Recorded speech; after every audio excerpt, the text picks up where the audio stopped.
aí, galerinha ligada no meu canal, tudo bem com vocês? Aqui é a Marina Rubini, bem-vindos a bordo em mais um de nossos vídeos. No vídeo de hoje, primeiro vou iniciar dizendo que eu estou bem melhor, estou me recuperando de uma gripe. Na verdade foi mais do que uma simples gripe, fiquei bem doente, tive uma infecção de garganta terrível, fiquei com os linfonodos da região submandibular bem aumentados, dos dois lados aqui. Tive febre, enfim, fiquei bem prostrada e a gente sabe o quanto é difícil estudar e manter, né, uma rotina de estudos quando se está doente. Então, se você está assim hoje, fique tranquilo que isso vai passar. Tenha força na peruca nessa reta final até o Enem, pessoal. E além disso, gostaria de agradecer, porque no último vídeo nós tivemos uma participação legal de todos vocês. Tivemos muitas visualizações em pouco tempo, muitos comentários, tanto negativos quanto positivos, mas que foram muito produtivas a nossa conversa. Toda a discussão ali teve uma finalidade boa, e a gente conseguiu ver várias opiniões e tal, sobre o assunto que foi o surgimento de novas faculdades de medicina no Brasil. Fora isso, no vídeo de hoje falaremos de um tema de redação. Tivemos algumas semanas atrás o primeiro tema de redação, que foi o filho de quatro patas. Falamos sobre o fato de as famílias brasileiras já possuírem mais animais de estimação do que crianças. E, por sua vez, falaremos hoje de outro tema igualmente importante, que tem a ver com uma legislação brasileira. Falaremos sobre guarda compartilhada.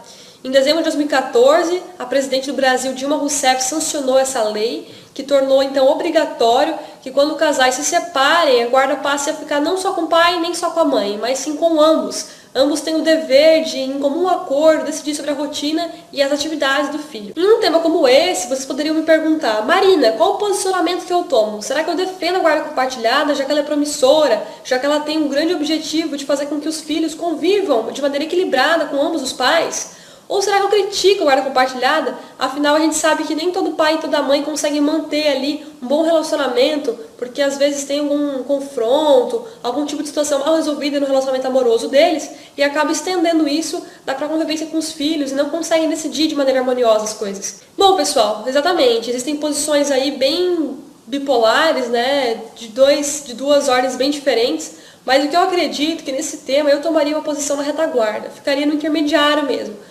Falaria que é uma medida, a guarda compartilhada traz inúmeros benefícios, porém ela esbarra num confronto, que é justamente esse: pais que não conseguem se adaptar a isso, pais que não conseguem decidir como um acordo a vida dos filhos. E aí poderia ser apenas só mais um motivo para gerar confrontos, né?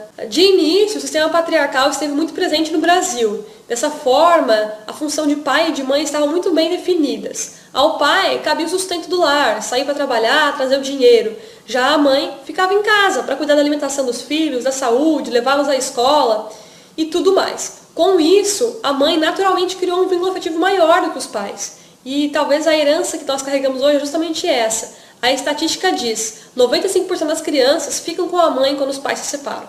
Mas hoje em dia tudo mudou. As mulheres ganharam espaço no mercado de trabalho, muitas já não ficam somente em casa, elas saem para trabalhar também. E por sua vez os homens entenderam que enquanto pais, ele tem um papel muito importante na formação e na criação dos filhos. E portanto que eles devem estar mais presentes. Por esses motivos, a guarda compartilhada pode ser sim uma boa opção. No segundo parágrafo eu já falaria que os holofotes, a mídia tomou conta desse assunto nos últimos meses justamente pela aprovação da nova lei. Por definição, o modelo de guarda compartilhada passará a ser regra nos tribunais, sob o objetivo de equilibrar o máximo possível o tempo de convivência da criança com o pai e com a mãe. Assim, não vai ter mais aquela discussão: a guarda fica com a mãe, a guarda fica com o pai, mas não.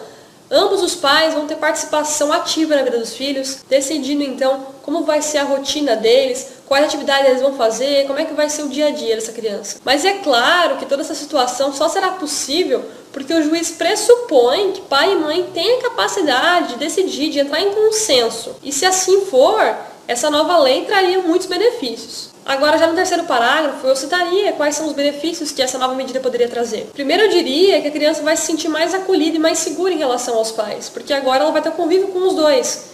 Então não vai sentir tanto a ausência de um deles. Segundo, que também não vão sentir uma mudança brusca de comportamento e de rotina na casa de um e de outro. Porque pelo menos em teoria, os pais devem manter uma rotina similar nas duas casas. Então, se na casa de um acorda cedo, na casa de outro também deve acordar cedo. Se na casa de um faz a cama, na casa de outro também deve fazer a cama. Para que a criança não crie preferências sobre estar na casa da mãe ou na casa do pai, mas que a criança saiba que a rotina vai ser bastante parecida e respeitando sempre as diferenças e as particularidades de cada um também. No quarto parágrafo, eu diria que com a estrutura familiar se mantendo um pouquinho mais estável, as crianças iam sentir menos a separação, sabe? Tem crianças que sofrem muito com esse período dos pais. As crianças aceitariam tudo com um pouquinho mais de facilidade, isso minimizaria também as crises de ansiedade, as crises de choro. Tudo isso partindo do princípio de que a criança entenda que a casa de pai e a casa de mãe são uma extensão uma da outra, com direitos e deveres bem claros. Tudo isso para evitar aquela cruel rotina de vai e vens, para evitar que a criança se sinta desconfortável nessa situação, para que a criança se sinta acolhida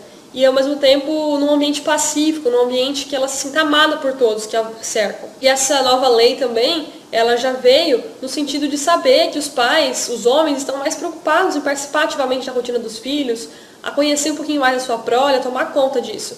E com isso resolveria esse problema também. Agora no fecho, para concluir o texto, para dar uma resposta final a esse assunto, eu lembraria que para evitar conturbações é necessário maturidade do casal. É necessário também o estabelecimento do diálogo para que a criança compreenda a situação que ela está vivendo, para que ela tenha livre acesso tanto ao pai quanto à mãe. E também o juiz deve sempre discernir no tribunal em quais casos a guarda compartilhada vai passar a ser só mais um motivo para confronto. E evitar a guarda compartilhada nesses casos. Com todas essas novidades, com tanta coisa diferente em vigor, é importante que as famílias busquem e consultem um advogado. No sentido de reivindicar direitos, de regularizar algum tipo de situação. Só assim as antigas decisões, as novas decisões passarão a estar sempre no mesmo patamar e privilegiando sempre o bom senso e o entendimento de que o grande objetivo de tudo isso é levar amor, carinho e, claro, um ambiente familiar saudável para o desenvolvimento pleno da criança. Pessoal, era esse o tema de hoje. Se você gostou, deixa um like no vídeo, isso ajuda bastante na divulgação do canal. Inscreva-se no canal também para ficar a par das novidades. E claro, deixe comentários, dúvidas, sugestões que são sempre muito bem-vindas. Fico muito feliz com toda essa participação de vocês. Beleza? Pessoal, um grande abraço, um beijo bem grande para vocês, uma boa semana e sucesso para todo mundo aí, tá? Beijão!